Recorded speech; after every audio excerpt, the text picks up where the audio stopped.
আসসালামু আলাইকুম ওয়া রাহমাতুল্লাহি ওয়া বারাকাতুহু।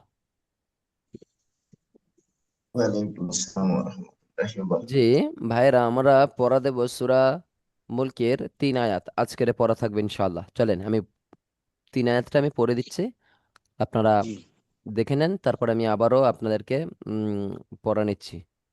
শুধু এটা পড়া দেওয়ার জন্য আপনাদের কাছে আগে ভাগে দিয়ে দিলাম। চলেন। জি জি।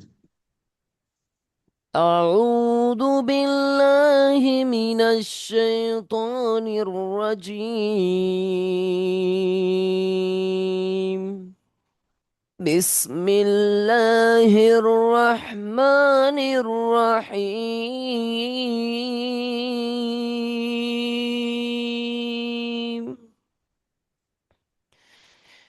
تبارك الذي بيده الملك وهو على كل شيء قدير.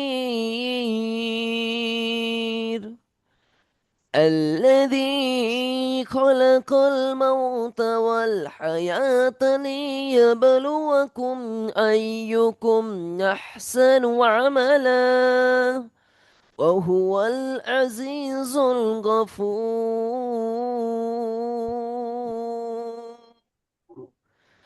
الذي خلق 7 سماوات طباقا ما ترى في خلق الرحمن من تفاؤت فارجع البشر هل ترى من فطور.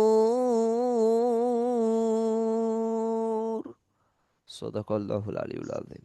ভাই, আপনাদের সূরা মুলকের এই 3টে আয়াত পড়া রইলো। জি, এরপর আমি পড়া দিচ্ছি। আমি এখন স্টপ করলাম ভিডিওটা। জি, আসসালামু আলাইকুম। ওয়ালাইকুম আসসালাম ওয়া রাহমাতুল্লাহি।